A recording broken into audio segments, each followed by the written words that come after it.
The KRGS Doors Show, proudly brought to you by KRGS Doors. For all your shopfront roller shutters, roller grills, fold enclosures and bifold doors, visit www.krgsdoors.com.au. Welcome to the KRGS Doors Podcast. I'm your host, Drew Blackman. The aim of our podcast is to talk to cool people with cool stories, whether it be our suppliers, customers, staff, other business owners, or people from different walks of life, and get to know them a bit better.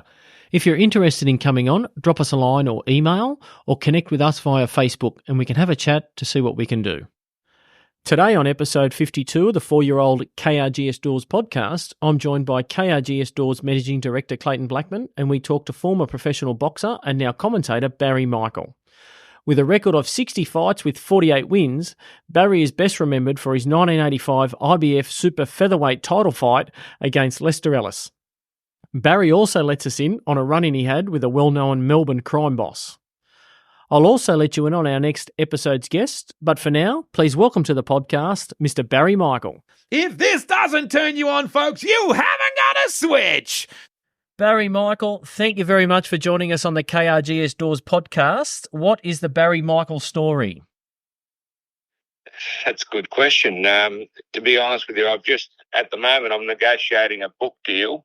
I won't say with who, but it's with one of the biggest book, proprietors in Australia that did actually Shane Vaughan's book. So you might get it from there. But it's basically, about a young bloke that got imported with his parents as a 10-pound pom in 1957. Lived in the commission flats of a couple of places lived in Hamilton first, then Glenbervie, and then Williamstown, where I'm still in Williamstown, which prior to the Westgate Bridge wasn't a very good suburb, but now it's, very high profile, and brought up in the commission flats there until I was about 8, and my parents bought their first house. And when I was 13 onwards, I got an interest in boxing because I watched Lionel Rose win the world bantamweight title. And, I later became a sparring partner of Lionel's and started my boxing career, because I was inspired by him. I look forward to reading that book, mate, because you have got one hell of a story to tell over your lifetime so far. There's a lot of stories. Both in and out of the ring, mate. So I think, mate, that'll be a bestseller for you. I look forward to reading that. Good stuff. Now, you mentioned that you're about 13, you got an interest in boxing. Was that something like some boxers, they go down to the local gym and get interested in that way? How did you become about that? My dad taught my elder brother and I, who passed away this year, unfortunately, taught the two of us how to hold our hands up, because my dad had about 20 fights in the British Air Force. He was a bomb aimer in the Lancaster Bombers. He did 29 trips over Germany dropping bombs. And he basically showed us how to hold our hands up, punch straight. And when I was 15, my older brother came home and said he'd been to a local gym and they thought he was good, which he never fought, but he could have been anything. And I went down the next night and sparred one of their guys, did really well with him. And the trainer there, a guy called David Elliott, said, yeah, you want to have a fight? And I said, I guess so. So I trained twice a week for 3 weeks and had my first fight. Fought a bloke that had 10 fights. And won, and thought, yep, this is me, and never looked back, to be honest. Wow. So how old were you then? 15. Wow. So after 3 weeks of training, or six sessions? 6 sessions, you're in the box, in the ring. 2 weeks of training. 2 weeks of training, you're in the ring with a bloke and has had 10 fights, and you beat him. Yeah. I won 5 straight, and then would you believe I lost 5 straight, because they started putting me in against blokes that had 60 and 70 fights, and I reckon I won 4 of them. I reckon I lost 1 out of those 5. But, then I went to another trainer and I had 7 more amateur fights with him, a guy called Owen Meeker, who really put the base to my style, because he was an old tent fighter and very good teacher. And so I ended up having 17 amateur fights for only 10 wins, to be honest. And then, I remember one guy I did lose to, a guy called Trevor Arnott, the legendary Bob Murdoch was in his corner, and he said after the fight to me, you're not an amateur. Don't waste your time with the amateurs, turn professional. And to be honest with you, that's all I wanted to do was, after seeing Lionel Rose win the world bantamweight title and come home as a a young Aboriginal boy to be feted by, hundreds of thousands of people, millions of people around Australia. That inspired me. And, it wasn't until I was probably 18 I got to meet Lionel and ended up becoming a sparring partner. But he was always my idol. And Famo to a lesser extent, but Lionel at the start. And, once I got the bug, I was never going to look back. And I set a goal and a dream for myself as an amateur, because I didn't want to be an amateur. I wanted to be a professional. And Bobby Murdoch, who had Trevor Arnott that beat me, said to me, "Do not waste your time in the amateurs. You're not suited to it. You're a professional." Probably because I was a body puncher and a walk-up fighter, whereas so much of the amateur style now is a bit like fencing, to be honest. Baz, one thing that impresses me with boxers, and you're doing it right now, and I've heard you do it before. I'm in and around boxing, mates of mine are Garth Wood, Johnny Lewis, and so forth. One thing that boxers can always remember? They always remember names of guys they fought and the dates and all that type of thing. And you're doing it exactly the same thing now. You remember, doesn't matter how many fights you've had, you remember blokes that all your fights way back to being in the ring at 15. You know what I mean? You just. Yeah, it amazes me. It amazes me how boxers There's a few do it. I can't remember. No, of course not. But it just amazes me. Like I can sit to talk to Garth and I talk to Johnny, and they talk about different fighters, and Johnny can just rattle them off the top of his head. You know what I mean? John, a couple of rippers. I love the two of those blokes. They're champion blokes. What about that bloody thumb injury that Garth would have when the dog attacked him? Did you see that? Yeah, mate. It wasn't the nicest, was it? Oh, I can't believe it. Garth, he was one tough mother. He still is, mate. Oh, yeah, he's a ripper. And Johnny's he's a ripper bloke too, a legend. Mate, he's the king. Yeah. So how many amateur fights did you have before you decided to go pro? I had 17, but even when I started, I just was looking beyond being an amateur. I just wanted to be a professional. It was, TV ringside was like a religion back then, and it was on Monday night. And, I used to sit up and watch it with my dad. And I used to tell my dad, I'm going to be on there soon. And as soon as I turned 18, because they changed the rules, because previously you could have been 16 and turned professional, but I had to wait until I was 18. And by the time I turned professional, a guy called Jimmy Brown, who I fought 4 times, he turned professional already and had about 10 fights, or maybe 8 fights. He was a southpaw, and he beat me for the state bantamweight title, another fight that I thought I probably should have got. And we end up fighting 4 times. So once in the amateurs, lost on points for the state title. Then I fight him a 6-rounder, my first 6-rounder, and on the night they introduced me, because back in those days there was no judges, just a tap on the head from the referee. When they introduced him as the next Jimmy Carruthers, and taking a big step up tonight, the undefeated Barry Michael, I figured I'd get up to win by a mile, but I lost the decision there too, so he's got 2 on me. And then the third fight we fought in the 80s, probably about 80 or 82. I promoted myself at Williamstown. I was the Australian champion. I'd beaten guys that beat Jimmy, and Jimmy was a quality fighter, a beautiful southpaw. Anyway, 2 minutes and 58 seconds of the first round, I'm punching the soul case out of him right on the bell. He threw a left hand, which missed me, turned his elbow, hit me right between the eyes. I walked to the corner. My dad goes, "Great round." I said, "My left eye's cut." He said, "Not." I said, "My left eye's cut." I just went boom and burst open, and I had 24 stitches right to the bone. So that was number 3 with Jimmy, and we had a technical draw, and the Brizzy brothers and Jimmy were filthy on the whole thing, and I don't blame them. Next thing you know, the rematches, we're trying to put a rematch together. I've ended up in the Philippines with some mates of mine on holiday, and went to the gym twice while I was there, and getting up to a lot of other stuff, to be honest. As you do. And I got off the plane, no mobile phones back then, and my dad meets me at the airport, and he said, "You've been training?" And I said, "Yes." "Why?" He said, 3 weeks from today, you're fighting Jimmy Brown at Festival Hall, 15 rounds. So I said, "Okay."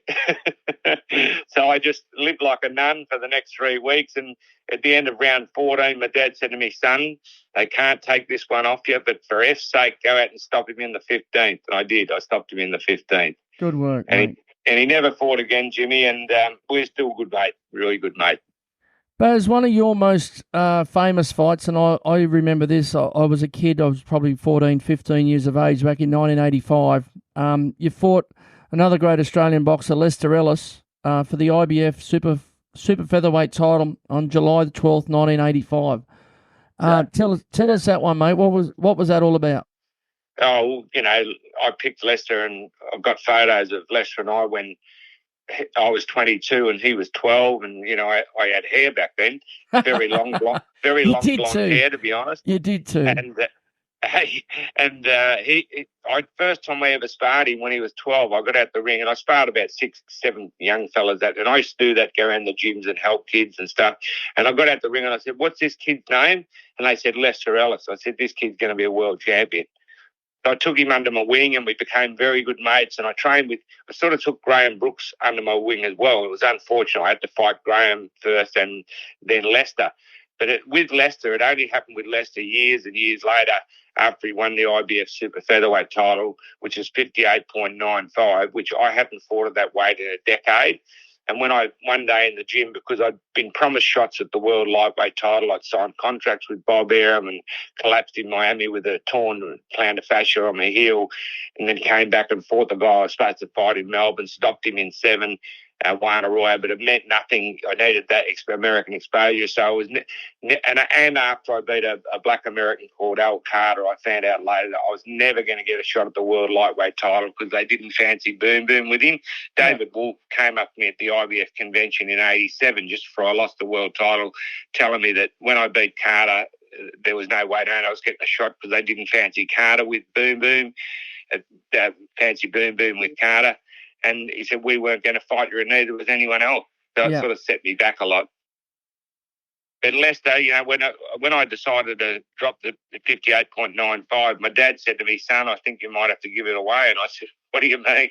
He said, "You might have taken too many shots because you can't make the weight." I said, "I'll do it."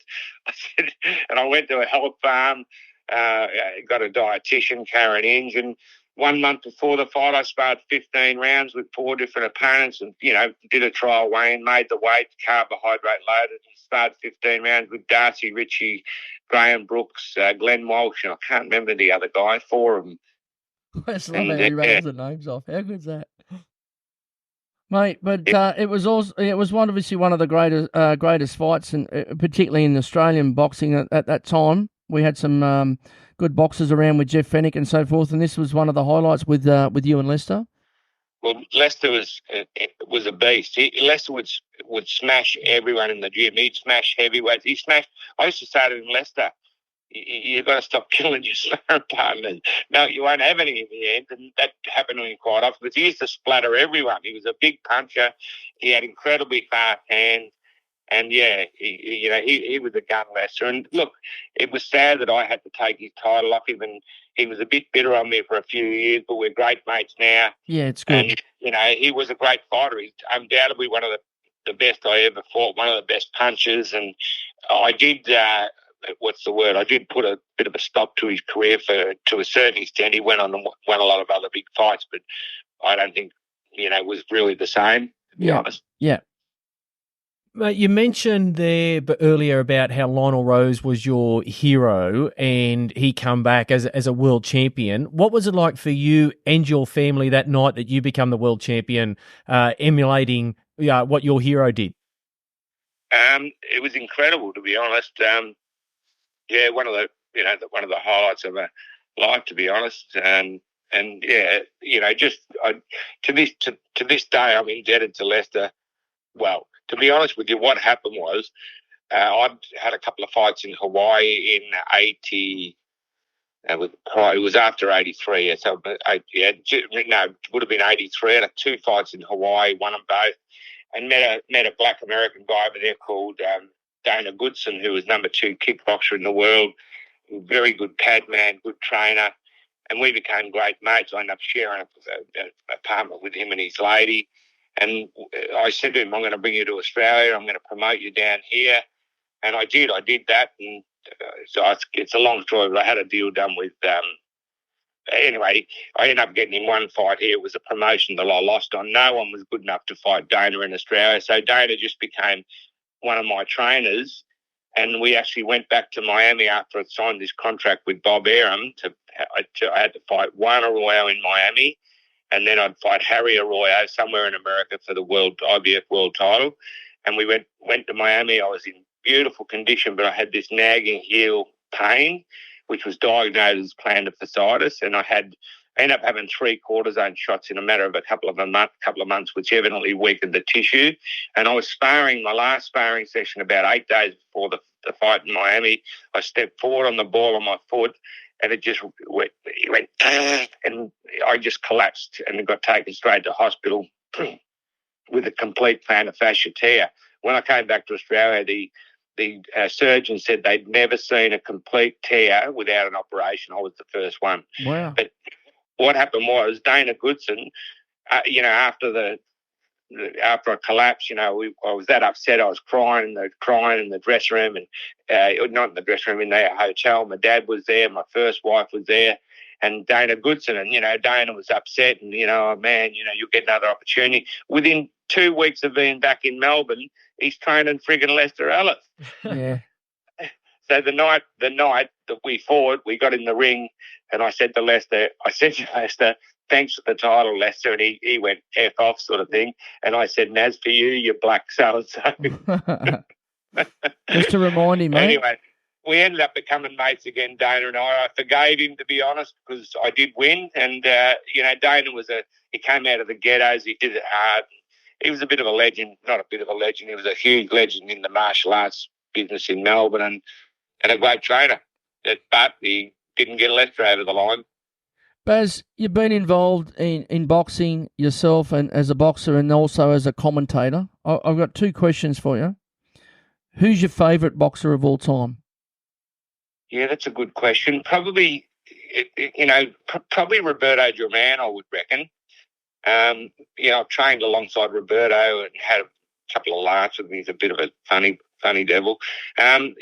Sugar Ray Leonard was another one of my favourites. Yeah. But I really think Roberto Duran, just because of what he did, where he come from too. He came from poverty, and he was still fighting in his 50s. If he hadn't had a car accident, he'd probably still be going now. Hands of stone, mate. Oh, yeah, hands of stone. I'll tell you a funny story. My mates, because, as you know, I never took an 8 count in 60 fights. Early doors, my mates started calling me, Roberto Duran was hands of stone. They started calling me head of stone. And then it turned into cement head. That was my nickname, cement head. Head of stone, eh?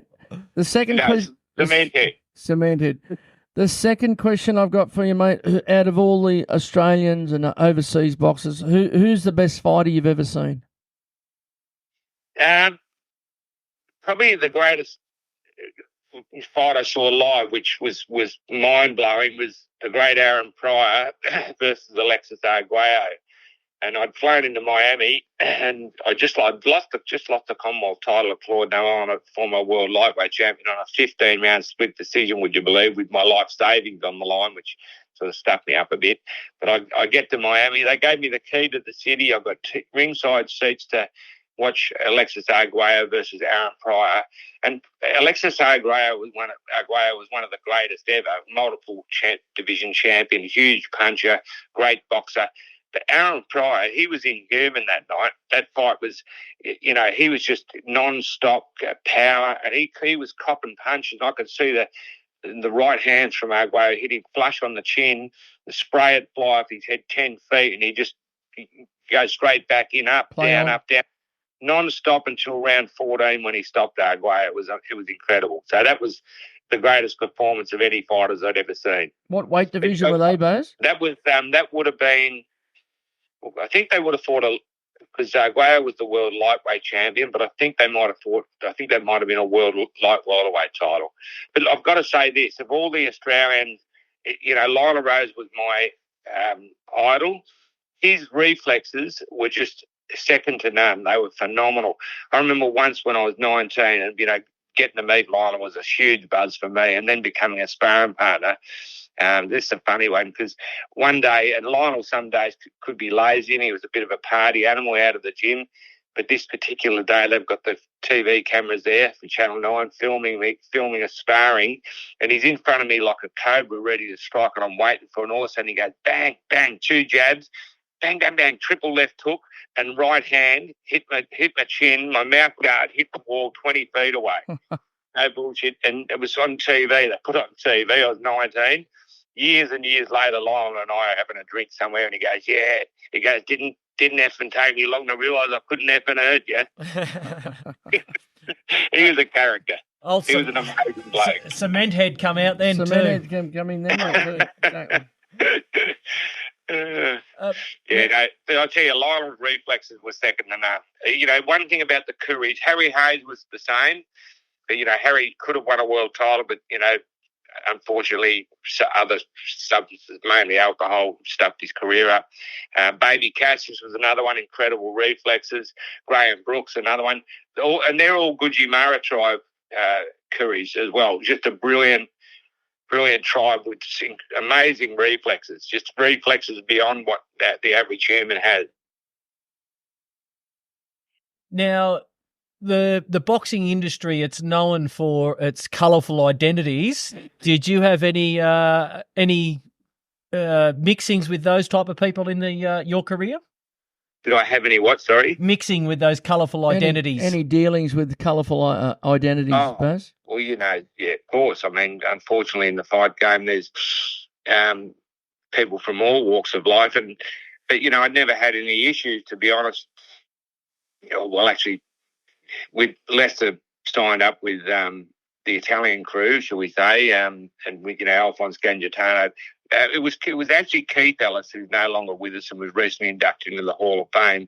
But Lester's father, who passed away first, he always led me to believe, before we fought each other, that I would become Lester's manager because I'd taught him so much. Yeah. But he passed away, and then Keith jumped in, decided he was a trainer, and next thing you know, Lester goes on with Dana Goodson, and they win, you know, the IBF Super featherweight world title with the backing of Cedar Bus Lines and some other colourful identity. But, you know, Cos Cedar was, you know, straight down the line. So Lester had on board with him, you know, some of the colourful identities, and I did too. I was late in my career. I went to some of the waterfront guys who I'd watched manage Frank Bravis, who I beat on Ash Wednesday 1983. And, you know, poor Frank in the last week has lost his wife too, which is terrible. So reaching out to Frank, and I'll be seeing him shortly because we're great mates today, and we nearly killed each other on Ash Wednesday, February 16th, 1983.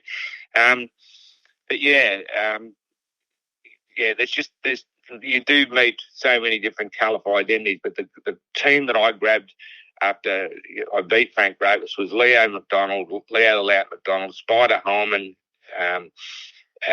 Jeff Patterson, who there's a book about him called What a Life, and I actually went to the States with him, and he was speaking to Donald Trump on the phone. He was a massive punter. We got treated like royalty. We were in Bob Arum's office in New York, got treated like royalty, signed a world title fight contract, and Leo Berry was the other one. So there was 4 in my last management team before I ended up going to the UK and signing with Mr. Frank Warren, which, you know, didn't end up too good. You, during those times, did you ever get offered cash to lay down at all? Not. A lot of people think that the connections of the Lester's connections offered me to lay down, but to be honest with you, they didn't. Alphonse Gangitano actually rang me about a month before the fight when I just sparred 4 different opponents and made the weight, and I said, Al, stop backing Lester, because they were backing Lester big time. No one thought, and Dana Goodson was instrumental in telling him that I would not make the weight, because he saw me struggle to make about 63 in Hawaii when I fought a guy over there, Mike Anderson. So, you know, 58.95. Everyone in the Lester camp, and everyone, even my dad, didn't think I could do it. But as it turned out, I should have done it many, many years before and been more disciplined, because when I did it properly, which I'd been on a strict diet of 1,000 calories a day for about 8 weeks, once a week I'd have, you know, cut loose a bit. But as long as I did it properly, I made the weight quite easily, and I still retained my strength that I had at light welterweight even. It's something I should have done early. For those people that don't know, Alphonse Gadgetano, who Barry's talking about, is an infamous part of the Carlton crew. It's probably been in amongst the Underbelly series with all the gangland killings down in Melbourne. But Baz, you do have a story about later on in life after you did fight Lester, and you came across Alphonse and his men in a bar. Tell us that. Yeah, one. What happened was I made 2 defences here. I defended in Darwin against Jim Sik Choi. He was the number 1 contender. Karan knocked him out in 4.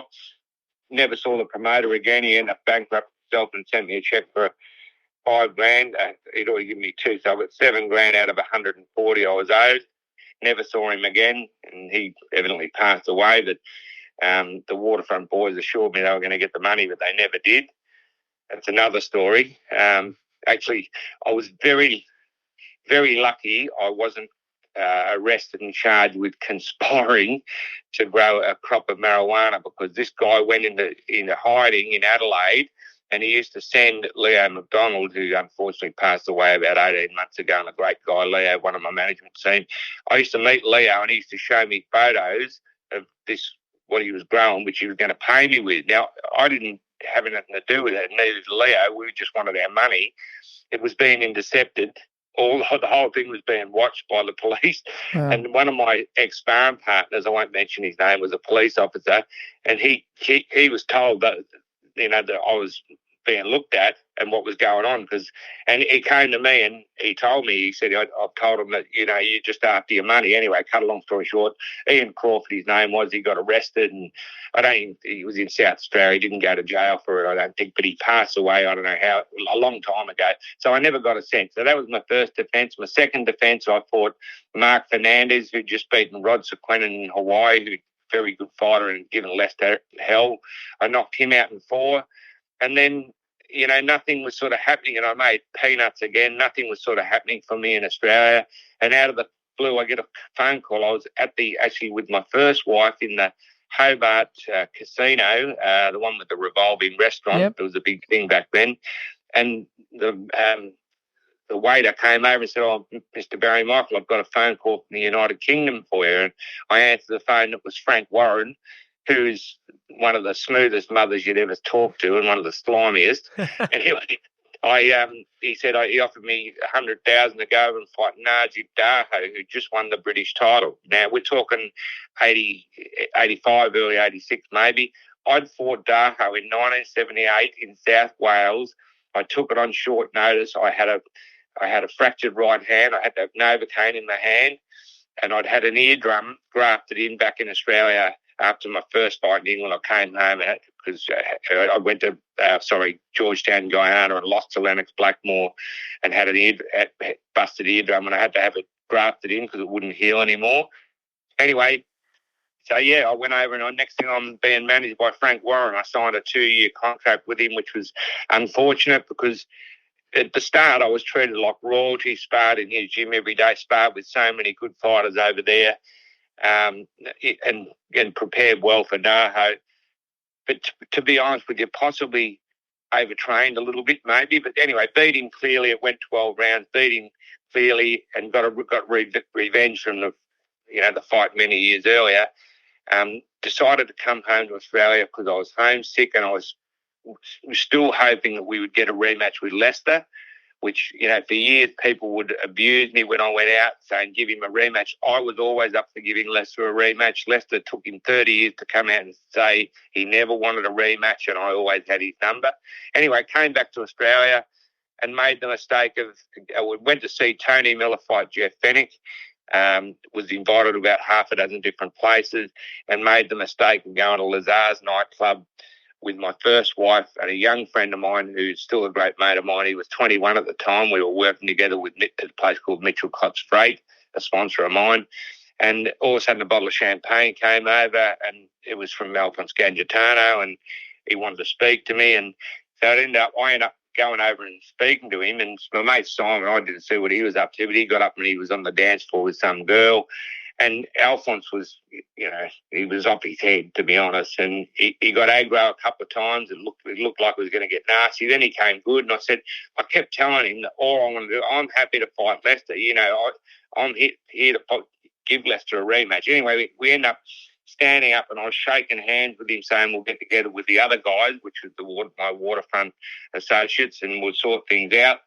And all of a sudden, my first wife started screaming, and I've turned around for the first time in an hour or so, and I'm surrounded.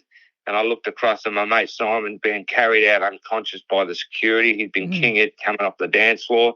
And the first thing I thought, I'm surrounded by these guys, and the first thing I thought was I'm dead, because I know they carry guns and whatever. And I turned to Alphonse and I said, "You F and so you set me up." And he just jumped me. And I don't know if it was a couch or a chair, but I never got up. I never threw a punch. I was pinned, and he latched onto my right cheek, tried to bite my right cheek off. I had the biggest set of teeth mark there. And they just smashed me.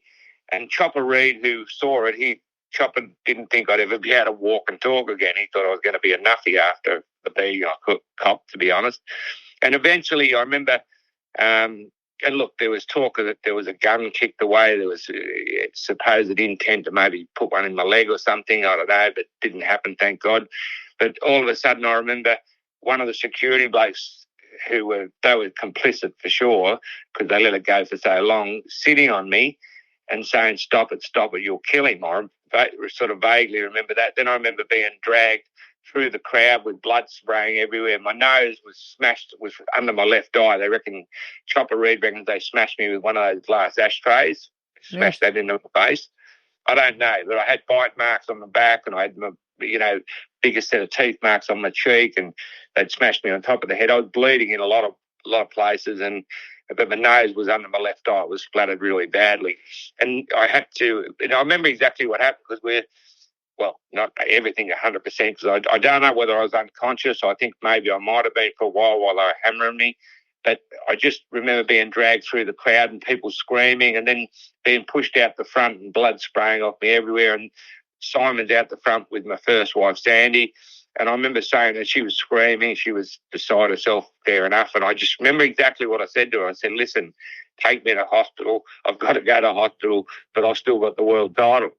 But it never long. That's all that mattered, mate. 4 months later, I had to defend it in the UK against Rocky Lockridge, who about 8 months before had lost a majority decision to the great Julio Cesar Chavez, who went to 92 wins, no losses, probably the greatest Mexican ever.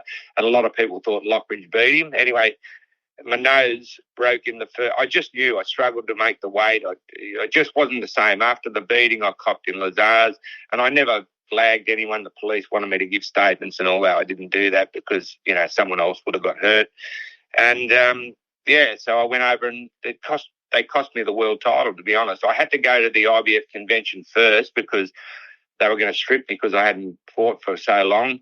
And that was where I met David Wolf, who came up to me and said, he was the manager of Boom Boom Mancini. He said, back in 81 when I beat Carter, Boom Boom was the champion and we didn't fancy Boom Boom with Carter, so we weren't going to fight you. So that sort of helped me.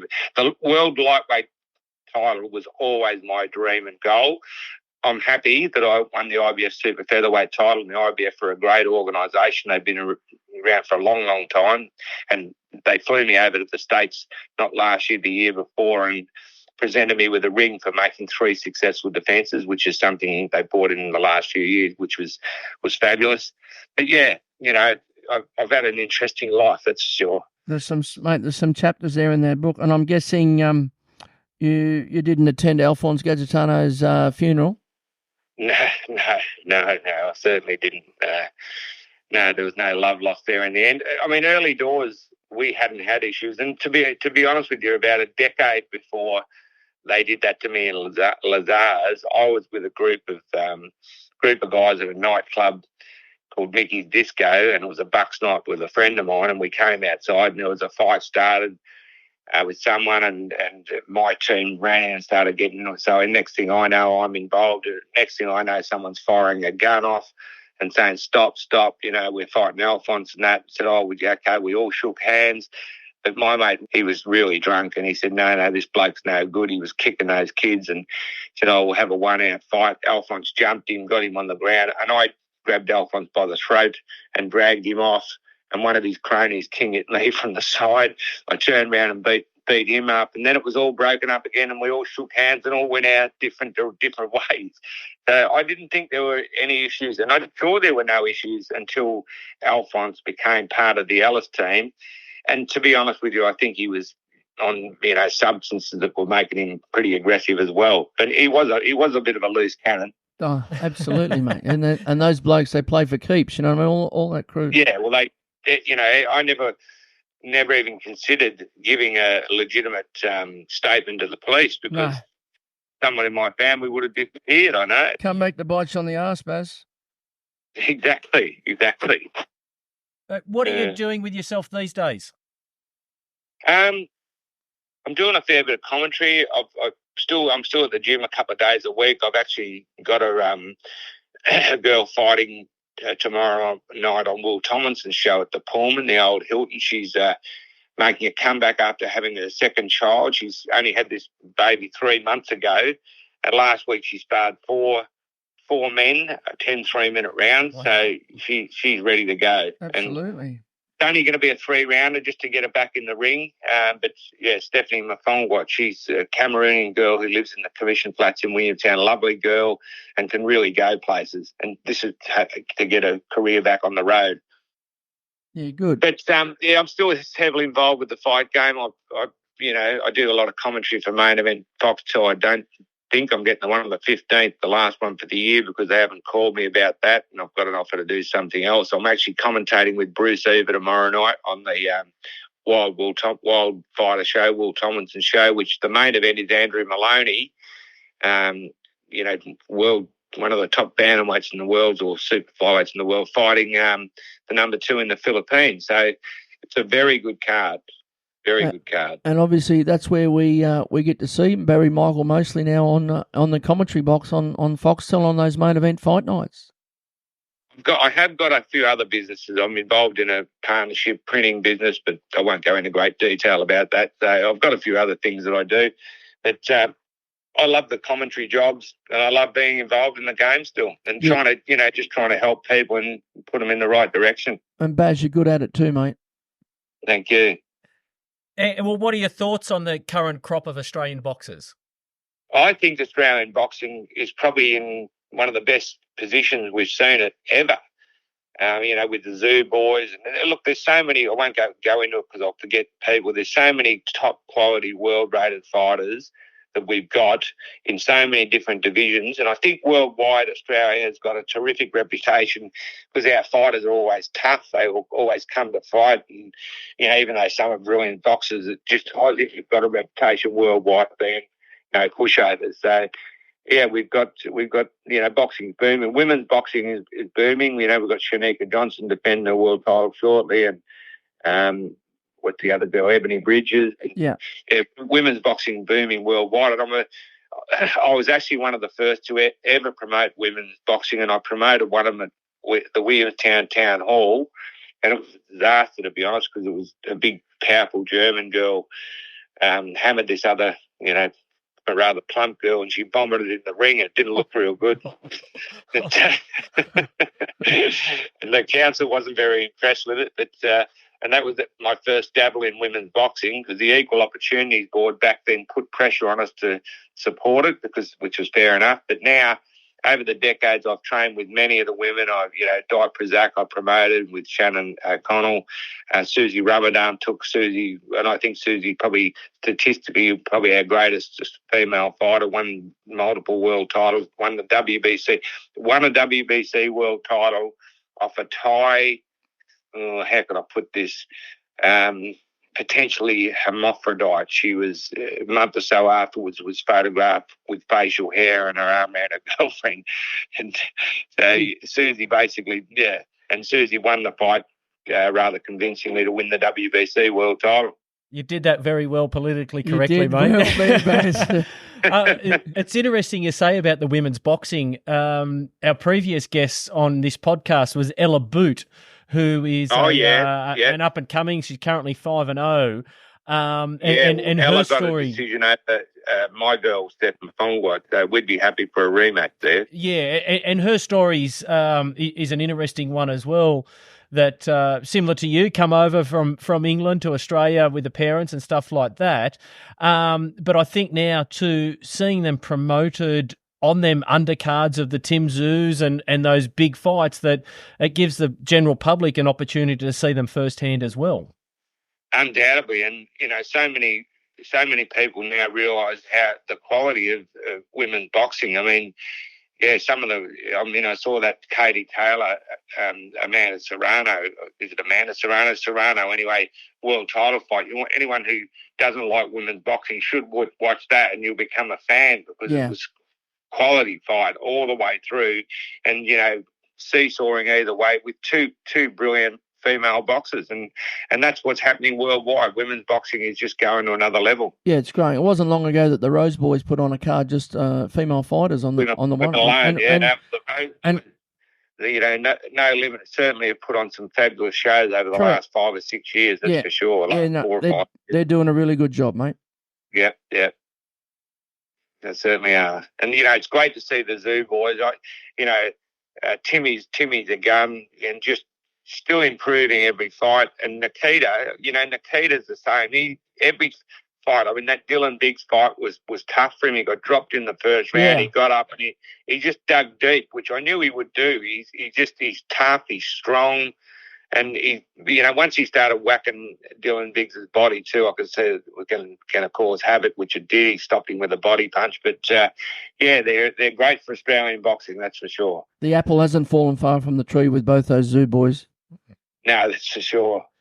Just on that, do you see obviously Tim and Nikita going on to bigger and better things of numerous world titles? Well, to be honest with you, I mean, Timmy's there. He's the WBO world champion now. Not unified with the other title, but he'll get the opportunity to fight him. And look, the way the whole team goes about everything, they're a chance against anybody, Terence Crawford or anyone, because they do their homework, they look for mistakes, they work on weaknesses. They're just brilliant. The whole team is brilliant. Nikita's world class, but can he go that next level yet? I'm not 100% sure, because he does get hit with the right hand quite a bit, and he was dropped in the first round by Dylan Biggs, but Dylan Biggs, quality fighter. I just wish him all the best, and I hope Nikita wins a world title, and I hope Timmy just keeps smashing everyone, because it's great for Australian boxing. Absolutely, mate. Yeah, 100%, mate. We agree here. Now, to finish the podcast, we ask our Fast 5 questions just to get to know you a little bit better. Yeah. What would be your last meal? But before I kick the bucket, right? Yes. God, if you're getting close to kicking the bucket, you probably don't want to eat. But, that's a good question, to be honest. I'm a big fish eater. Last night I cooked a whole barramundi, which came up fantastic. But to be honest with you, I don't eat a lot of red meat, but a beautiful Wagyu steak, a Wagyu steak meal would be nice as the last meal, because I wouldn't have to be worried about digesting it then, would I? No, mate. Hard to beat both those, Baz. Sorry? Hard to beat both those, mate, the barramundi and the steak. Yeah, well, I've always loved my fish. I'm got a young girl sharing my house with me, because and I've got this young girl sharing with me. She said to me, "Oh, not effing fish again." And my wife used to say that all the time, "Not effing fish again," because I'm the chef in the house. I love to cook. You've rubbed off on them already. But I do love a nice steak, But I probably eat a steak once every 2 weeks, 3 weeks, maybe, because I don't, want to eat too much red meat, because I don't know if you know, but after the AstraZeneca shots, my blood clotted after the second one big time, and I had to have a triple bypass, which, I was still sparring in the gym weeks before, and, next thing I know, I was on the verge of dropping dead from a massive stroke or a heart attack due to 3 arteries being blocked, 2 at 95%, undoubtedly caused by AstraZeneca, which is now banned in Australia. I did hear this story. You were talking with another gentleman, Sam Newman, that people may know, and all of a sudden Barry Michael, fit as a fiddle, former boxer, trains regularly, and then gets the AstraZeneca injection, then all of a sudden you've got going in for a triple bypass. Yeah, well, what happened was, to be honest, they took me into Footscray Hospital Royal Melbourne, I think it was. Yeah, Royal, or was it Footscray? Like one of the two anyway. And said they were going to put 3 stents in me because there was blockages. But anyway, I'm laying there on the operating table. They've morphined me up and they said to me, do you want to watch us put the stents in? Because you can watch them do it. So I said, yeah, okay, I'll watch you do it. And which is probably a bit bizarre, but I thought I'd, just watch it. And I'm laying there off my face watching my heart on the screen and all these doctors, and they're all talking and stuff, and I'm deaf as a post, from all the ruptured eardrums I've had, so I couldn't hear what was going on. Plus I was out of it. And all of a sudden they started wheeling me out. And I said, what's going on? They said, no, the doctors have decided the blockages are too severe and we've put you in an ambulance to Cabrini for a triple bypass. And then I did shit myself, to be honest, Yeah. Because it was pretty daunting. And after the operation, which was happening within a couple of days, and my surgeon was a guy called Justin Negri, a top surgeon. He came in to see me and he said, I said, how'd it go? He said, yeah, no, very good. He said, your heart's actually in good condition. It was only your arteries that were blocked, which they weren't months before. Yeah. And I said, okay. And he said, I'll put another 30 on the clock for you. And I said, well, that'll be the same as my dad. I'll be 97. That'll do me. And he said, you must have needed a good sleep. And I said, well, why? What do you mean? He said, you were out for 20 hours, I think it was. Shit. 16 hours, he said, you're out for, unconscious for 16 hours. I said, how long did the operation take? He said, about 4 hours. So to be honest with you, it was like because I was in Cabrini Hospital, and it was like when I was out of it unconscious, it was because my wife's mother had died in that hospital. It was like I was talking to her, and it was like I was talking to my dad too. So it was like I was on the other side for a while. Wow. Weird. We are lucky to have Barry Michael still here. Well, I'm hanging around for a while. Yeah. Good to hear. Good to hear, mate. And what's your drink of choice? Bit as proud again now, fellas. I'm in the gym. I sparred a couple of days ago. I'm actually going to train the Savo. Good on you, mate. Good to hear. Mate, what's your drink of choice? I've always been a wino, to be honest. Wino. And I've always been I've always loved my wines. In the summer, I drink quite a bit of white wine, and usually Chardonnay or Pinot Grigio. I don't mind Sauv Blanc, but you drank so much of it when I was a young bloke, I sort of went off it a bit. But I do love my Shirazes. I love the heat cut Shiraz, obviously Penfold Shiraz. But yeah, a good Shiraz I love, and I have opened a bottle of new Clean Skins that I just bought from, where were they from? Not the Hunter Valley. Anyway, very good quality Shirazes that I bought a dozen of with no labels on them. It's Clean Skins, but they are a quality brand. So yeah, wine is probably my favourite. If it's spirits, I love my vodka. I've always loved vodka. I used to be a Scotch drinker, but I don't know, and I drink vodka with coconut water, which, very healthy drink, of course. I can't wait to catch up and have a white wine with you, Baz. Be great. Yeah, pleasure. Who is your favourite superhero and why? Probably Spider-Man. When I was a young bloke, I was obsessed with the Marvel comics, and I loved the Hulk as well, but Spider-Man was my favourite, because he used to seem to be able to get in and out of everything. And yeah, so I was a Spider-Man fan. Spider-Man, that sounds good. I haven't had that one, I don't think. No, Spider-Man. I don't think Spider-Man, so... That's a new one. Yes. What is your favourite movie? I love the Hulk. I love reading about the Hulk, but he was big and ugly. What is your favourite movie quote? Yeah, no, that one I thought about that. I haven't really got a favourite movie quote. It doesn't resonate anything with me, to be honest. What about a favourite movie, Baz? Yeah, no, nothing jumps out at me. I did say it here last time. I don't know that. Not even the Rocky series? I was thinking about that. Obviously, the Rocky series, especially all of them were great, but the first one was just so. Everyone in the world watched it. Yeah.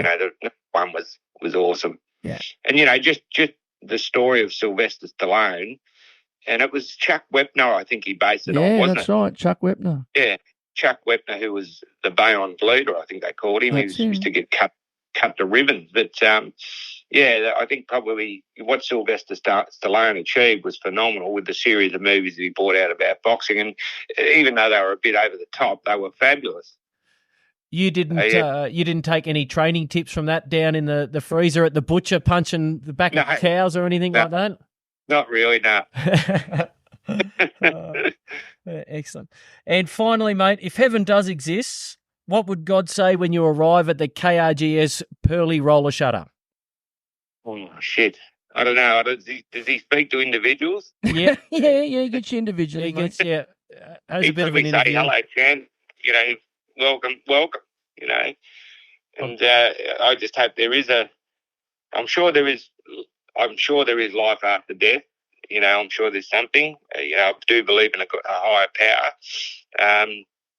But I wouldn't exactly expect God to come and meet me at the pearly gates. Well, you don't know, mate, because you never know. I'd certainly be impressed if he did. You're a special human, mate, and it's been fantastic to have you come on our podcast and tell us the Barry Michael story, mate. I cannot wait for the book because it's going to be a fantastic read. Barry Michael, you are an absolute star, and it's fantastic, mate, for you to give us up some time and to talk, have a chat to you. Mate, keep up the good work in the gym. I hope your health is continues to be up and up, and I cannot wait to see you on the commentary again, mate, with the boxing, because you do a fantastic job and you really promote and do good things for Australian boxing, both in the gym and in the ring and outside, mate. So fantastic for you to be a part of it, and keep up the good work, mate. Thanks very much, fellas. And look, boxing is a great sport, and it should be promoted more because I think it's safer than rugby and football and so many other sports, because you know that someone's trying to punch you, and as long as you're looked after and supervised properly, you can get out and have the majority of ex-fighters I know are fine. There are some that have been hurt, but I don't think anywhere near what happens in football. But once again, fellas, it's been a pleasure, and thanks very much. Your mind and that is as sharp as a tack. Thank you. How you can remember the dates and fighters and that. Fantastic, mate. Well done. Thanks again, Baz. And really appreciate it, mate. Can't wait to catch up. Thanks, fellas. Thanks, Barry. Take care. Cheers, mate. Cheers, mate. That brings the door down on the 52nd episode in our chat with Barry Michael, former professional boxer turned commentator, and even once ran for the Senate. If you've missed any previous episodes of the KRGS Doors podcast, you can download them from our website, www.krgsdoors.com.au/podcasts, or on your favourite podcast player, search KRGS Doors. Don't forget to hit the subscribe button to ensure you don't miss any future episodes. This also boosts our ranking. And my ego. The other thing I suggest, if you have enjoyed the podcast, visit your favourite podcast player and leave a review or a rating. Keep your ears peeled for our upcoming next episode, where we speak to Kate Mackerel from Three Fishes Interior Design. Kate tells us about the retail design space and even shares some hidden secrets on upcoming projects. So keep an eye out for this chat, as it is one not to be missed. I've been your host, Drew Blackman, and you've been fantastic for tuning in today.